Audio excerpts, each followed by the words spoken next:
Hello everyone, welcome digital तैयारी। My name is गौरव बोरा और आज हम लेके आए हैं डेली वोकैब्स के 5 वर्ड जो आपको बेसिकली सारे कॉम्पिटिटिव एग्जाम, चाहे वो एसएससी हो या बैंक, उसमें दिख ही जाएंगे। डायरेक्ट पूछ लेते हैं, एंटोनिम सिनोनिम या फिर कॉम्प्रिहेंशन के साथ भी पूछ सकते हैं। तो हम ऐसे तरीके से याद करेंगे, रियल लाइफ सिनेरियो लेके, ताकि आपको आसानी से याद हो जाए, आपको रटना नहीं पड़े। ठीक है, सबसे पहले आप ये फोटो देखिए। ठीक है, ये क्या है, वो पुराना फ़ोन होता है जो हम पहले यूज़ करते थे। मतलब जब हम छोटे थे, 8-9 साल के थे, तब यूज़ करते थे। और जो जनरल बूथ होता है, कॉलिंग बूथ होता है, उसमें भी ऐसे डायल करते थे हम, फिर बाद में पिकअप करते थे, 1 रुपए का सिक्का डालते थे। ठीक है, तो ये ओल्ड फ़ोन है। ठीक है, क्या इंग्लिश में ऐसा कोई वर्ड है जो ये इसको अच्छे से डिफाइन कर सके कि ये जो टेक्नोलॉजी है, मतलब ये जो चीज़ है, ये पुरानी हो चुकी है। मतलब अब जो स्मार्टफोन आ गए हैं, उनमें नए फीचर्स है, इतने बेसिक नहीं है। तो ऐसा कोई इंग्लिश में वर्ड है जिससे हम ये बता सकें, किसी को कोई पूछना हो कि ये टेक्नोलॉजी अब कहाँ चली गई या कितनी पुरानी हो गई, तो उसके लिए कोई ऐसा वर्ड इंग्लिश में है क्या? अगर आप वैसा वर्ड आपकी वोकेबलरी में यूज करेंगे, एक आप सोचो तो सिंपल वर्ड होगा, ओल्ड हो गया ये। ठीक है, तो ये कितना सिंपल वर्ड है कि ये ओल्ड हो गया है। ठीक है, पर टेक्नोलॉजी के लिए कुछ अच्छा वर्ड हो सकता है ओल्ड के अलावा, वो हम आगे देखते हैं। ठीक है, सबसे पहले स्टार्ट करते हैं वोकैब। तो एक मोटिवेशन के साथ स्टार्ट करते हैं। आप कॉम्पिटेटिव एग्जाम दे रहे हैं, तो आप में एक मोटिवेशन तो जरूर होना चाहिए। तो एक मोटिवेशन है कि failure is the opportunity to begin again more intelligently. ठीक है, तो फेलियर क्या है? अपॉर्चुनिटी है। ठीक है, क्या करने के लिए, स्टार्ट करने के लिए मोर इंटेलिजेंटली। इसका मतलब ये है कि अगर आपको कोई फेलियर हो गया, तो उसने आपने कुछ ना कुछ सीखा है उससे। ठीक है, अगली बार वो आप मिस्टेक नहीं करेंगे, तो आप क्या हो गए? इंटेलिजेंट हो गए। ठीक, तो इसका मतलब यही है कि फेलियर से आप कुछ ना कुछ सीखे। ठीक है, ये एक मोटिवेशन हमेशा हमें लाइफ में, हर पढ़ाई के अलावा भी हर चीज के लिए ये रखना ही चाहिए। ठीक है, हम स्टार्ट करते हैं पहले वर्ड के लिए। तो पहला वर्ड है कलैमिटी।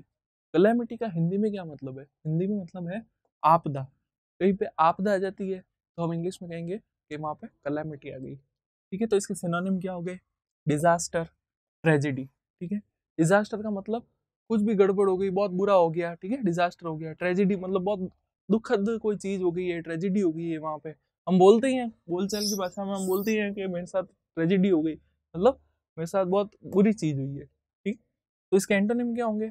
ब्लेसिंग और बून। ठीक है, ब्लेसिंग मतलब आशीर्वाद, और ये बून मतलब वरदान। इसको क्या कहते हैं? वरदान। कोई भी ब्लेसिंग हो गई हम पे, कोई भी अच्छी चीज हो गई, ब्लेसिंग हो गई, बून हो गई, उन पे वरदान आ गया। लेकिन ट्रेजिडी का मतलब और डिजास्टर का मतलब हमारे साथ बहुत बुरा हो गया, तो बुरा का अपोजिट क्या? अच्छा ही होगा। तो ये इसका एंटोनिम हो गया। अब हम इसको सेंटेंस में देखते हैं कि कैलेमिटी को हम कैसे यूज कर सकते हैं। कोई हमको कॉम्प्रिहेंशन मिले या आपको क्लोज टेस्ट मिले, तो उसमें नेक्स्ट वर्ड हो कैलेमिटी, तो आप कैसे पुट करेंगे उसको? तो earthquake was the worst calamity. ठीक है, अर्थक्वेक क्या है? एक आपदा है। ठीक है, आपदा ही है अर्थक्वेक। तो ये वर्स्ट वर्स्ट सबसे बुरी कैलेमिटी है इन द कंट्रीज हिस्ट्री। मतलब कोई कंट्री है, उसकी हिस्ट्री में जो अर्थक्वेक था, वो सबसे बुरी आपदा थी, मतलब सबसे वर्स्ट आपदा थी, सबसे वर्स्ट कैलेमिटी थी। जैसे आप फोटो देखिए, इसमें शायद स्ट्रॉम आया है या कुछ सुनामी आई है, जिससे क्या सब तहस नहस हो गया। ठीक है, सब बर्बाद हो गया, पेड़ गिर गए, सब लोगों के सामान घर के सब बाहर आ गए, बिल्डिंग्स गिर गई। तो ये क्या हुई है? कैलेमिटी हुई है यहाँ पे टाउन में। क्या हुई है? कैलेमिटी हुई है। तो इसको कैसे याद कर सकते हैं? इसको है ना, या तो फोटो से आप ऐसे याद करो कैलेमिटी। और दूसरा वर्ड हो गया काल में मिट्टी। ठीक है, काल मतलब एंड। काल का मतलब हिंदी में मतलब क्या हो गया इसका इंग्लिश में? एंड। काल का मतलब मैं मिट्टी, मिट्टी मतलब डिस्ट्रॉय। ठीक है, तो मतलब काल में मिट्टी मतलब ये एंड में क्या हो गई है? तहस नहस हो गई है, मिट चुकी है, इरेज हो गई है, डिस्ट्रॉय हो गई है। तो आप ऐसे आ सकते हैं, कल काल में मिट्टी, कला मिट्टी। ठीक है, ऐसे शॉर्ट ट्रिक से याद कर सकते हैं। दोनों एक जैसे सिमिलर साउंड कर रहे हैं, तो आप उसको याद रख सकते हैं। और फोटो से भी याद कर सकते हैं, और सेंटेंस में आपको जब भी आएगा, तो अर्थ जैसे वर्ड आ जाए, अर्थ को एक सुनामी, तो ये सब क्या है? कैलेमिटी है, आपदा है। ठीक है, नेक्स्ट पे चलते हैं। होक्स। होक्स का क्या मतलब होता है? तो आपने कभी ना कभी सुना होगा कि कोई सेलिब्रिटी है, एक अफवाह फैलती है कि उसकी डेथ हो गई है। ठीक है, तो हम सर्च करते रहते हैं, फेसबुक पे, गूगल पे हुआ, फिर हमको पता चलता है कि वो तो कभी कुछ हुआ ही नहीं है, वो तो आराम से बैठा है, लाइफ जी रहा है। ठीक है, तो ये क्या हो गया, आपको होक्स में फंसा लिया है, मतलब आपको एक धोखा दे दिया है, एक हवा बना लिया आपका कि भाई ये चीज हुई नहीं है पर हमको लग रहा है हुई है, सब बात कर रहे हैं, ठीक है, मैसेज फॉरवर्ड हो रहे हैं। तो होक्स का मतलब हो गया ट्रिक, चीट और ब्लफ, मतलब ऐसी चीज कुछ हुई नहीं है लेकिन आप ऐसे आपको बताया जा रहा है कि ये चीज हो चुकी है। तो इसका एंटोनिम क्या हो गया, ऑनेस्ट। ट्रिक का मतलब क्या हो गया, ट्रिक कर लिया आपके साथ, छल कर लिया। चीट, चीट में धोखा कर लिया। ब्लफ, चालबाजी कर ली, ब्लफ का मतलब होता है चालबाजी। तो एंटोनिम हो गया इसके ऑनेस्ट, जेन्युइन और ट्रुथ। अगर कोई सच्चाई है, अगर किसी के साथ कुछ भी हुआ है और हमको वैलिड न्यूज सोर्स से पता चल जाता है तो वो ट्रुथ हो गया, वो होक्स नहीं हुआ, वो न्यूज हुई, ठीक है। तो इसका हम सेंटेंस में देखते हैं तो आपको और समझ में आएगा।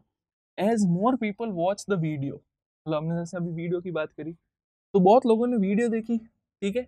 द रूमर सरफेस्ड, मतलब रूमर निकल के आया, क्या रूमर का मतलब सच्चाई निकल के आई, सरफेस्ड हुआ, that it was a hoax, मतलब वो वीडियो में जो कुछ भी था वो एक सच्चाई नहीं थी, होक्स था, धोखा था, ट्रिक था, ठीक है। तो होक्स का मतलब क्या हो गया, धोखा या फिर हवा, कोई हवा बना देता है किसी चीज का तो वो होक्स। फिर ये फोटो से आप देख सकते हैं कि आपके पास कोई भी पीसी में, लैपटॉप में, मोबाइल में कभी ना कभी न्यूज़ चलती रहती है, कुछ ना कुछ आप देखते ही रहते हैं। तो ऐसी ऐसी कोई चीज़ है जो फेक है, जो असल में है ही नहीं न्यूज़, तो वो क्या आपको क्या होक्स में फंसा रही है, आपको क्या धोखे में फंसा रही है, हवा में फंसा रही है, ठीक है। आप ऐसे याद कर सकते हैं फोटो से, और ये हवा और होक्स आप देखिए, होक्स और हवा ऐसा सिमिलर साउंडिंग वर्ड है, तो इससे आपको याद रह जाएगा आपकी मेमोरी में, ठीक है। नेक्स्ट पे चलते हैं। नेक्स्ट है फ्रेजाइल। फ्रेजाइल वर्ड आपको है ना कभी उस जगह दिखेगा जब आप कोई पार्सल मंगाते हैं, ठीक है। कोई भी अमेजोन पे, फ्लिपकार्ट पे आप कोई पार्सल मंगाते हैं तो कभी ना कभी आपको ऐसे ग्लासेस मंगा दिया आपने, या कोई एक ऐसी क्ले की कोई यूटेंसिल मंगा दिए सारे, जो बहुत ही ज्यादा फ्रेजाइल है, मतलब टूटने का उसका खतरा है, तो उस पर पहले ही लिखा हुआ होता है, देखो पहले ही आपको लिखा होगा ये वर्ड, लेकिन हमने कभी नोटिस नहीं करा है। आप है ना कोई भी वर्ड दिखे नया, उसको हाथों हाथ सर्च कर लिया करें, नोटिस कर लिया करें, तो यहाँ पे हमेशा उस पर लिखा होता है कि फ्रेजाइल, और देखो ग्लास की भी फोटो बनी हुई है, ठीक है। तो इसका मतलब क्या है, इसका मतलब है नाजुक है वो चीज, मतलब क्या है, नाजुक है, आसानी से टूट सकती है, मतलब फ्रेजाइल है। तो इसके सिनोनिम में क्या हो गया, ब्रेकेबल। कोई ग्लास है, ग्लास अगर गिरते ही टूट जाएगा तो क्या है, फ्रेजाइल है ग्लास, ब्रेकेबल है। डेलिकेट, डेलिकेट मतलब बहुत ही ज्यादा हाथ लगाने से भी टूट रहा है, या मतलब थोड़ा सा आपने हिला दिया तो टूट जाएगा। डेलिकेट वर्क आपने कभी सुना होगा कि इस पे बहुत डेलिकेट वर्क करा गया है, तो मतलब बहुत ध्यान से करा हुआ है, मतलब थोड़ा भी अगर इधर उधर हुआ तो ये खराब हो सकता है, तो डेलिकेट। वीक मतलब कमजोर, ठीक है, जो ग्लास है अगर वो गिरती टूट रहा है तो क्या है, कमजोर है, ठीक है, वो क्या है, फ्रेजाइल है। इसके एंटोनिम क्या होंगे, स्ट्रॉन्ग, वो जो स्ट्रॉन्ग चीज होगी स्टील की होगी या फिर पत्थर की होगी, वो क्या होगी, स्ट्रॉन्ग होगी, वो फ्रेजाइल नहीं होगी, वो गिरने से भी नहीं टूटेगी। टफ और हार्ड, ठीक है, ये सारे इसके, अगर कोई नाजुक चीज है तो उसका मजबूत चीज क्या होगी, उसका एंटोनिम हो गया। तो इसके सेंटेंस में देखते हैं कि कैसे यूज होता है। सेंटेंस में कहते हैं कि be careful not to drop it, मतलब उसको मत गिराओ, मतलब सतर्क रहो, केयरफुल रहो। इट्स वेरी फ्रेजाइल, मतलब ये बहुत ज्यादा नाजुक है। अगर आपको किसी को ग्लास देते हैं, आप कहेंगे इसको मतलब गिराना मत, ये बहुत फ्रेजाइल है, टूट जाएगी, मतलब थोड़ा सा भी आपने केयरलेस हुए, आप केयरफुल नहीं हुए तो वो टूट जाएगी। आप ऐसे बॉक्स से भी आप देखना, कोई ना कोई बॉक्स आया होगा उस पर लिखा हुआ ही होता है कि फ्रेजाइल, ठीक है, ऐसी कोई चीज। और इसका आप ट्रिक से कैसे याद कर सकते हैं, ट्रिक से याद होगा कि फूट जाएगा, ठीक है, कोई चीज अगर फ्रेजाइल है तो क्या हो जाएगी, फूट जाएगी, ठीक है, फूट जाए, फ्रे जाए, ठीक है, सिमिलर साउंडिंग वर्ड है, आप ऐसे भी याद कर सकते हैं। और अगर आपको एक बार देखते ही ये सीधा बॉक्स माइंड में आ गया तो फिर दिक्कत ही नहीं है, फिर तो आप सीधा टिक कर देंगे कि इसका मतलब क्या है, ब्रेकेबल, डेलिकेट या वीक। नेक्स्ट पे चलते हैं। नेक्स्ट वर्ड है क्रिप्टिक। अब क्रिप्टिक का क्या मतलब होगा, कि मतलब आपने किसी को क्रिप्टिक मैसेज भेज दिया, मेरे पास एक क्रिप्टिक मेल आ गया, ठीक है, ये जो भी लिखा हुआ है मेरे को बहुत ज्यादा क्रिप्टिक लग रहा है, अगर ऐसे कभी आप बोलचाल में बोले तो इसका मतलब होता है रहस्यमय, ठीक है। अब आगे देखते हैं इसका कैसे यूज करेंगे। इसका मतलब होता है रहस्यमय। तो इसके सिनोनिम्स क्या हो गया, आप सिनोनिम्स देखिए। मिस्टीरियस, पजलिंग, जो चीज बहुत ही रहस्यमय है, छुपी हुई है, हमको समझ में नहीं आ रही है इजीली, वो सामने लिखा हुआ है, कोई दूसरी लैंग्वेज में लिखा हुआ है, या कोडेड, जैसे आप कोडिंग डिकोडिंग वगैरह भी करते हैं, उसमें क्या सब चीजें क्रिप्टिक है, मतलब आपको सामने नहीं दिख रही है, कुछ ना कुछ उसके पीछे लॉजिक लगाना पड़ेगा। ठीक है, तो एंटोनिम क्या होगा इसके?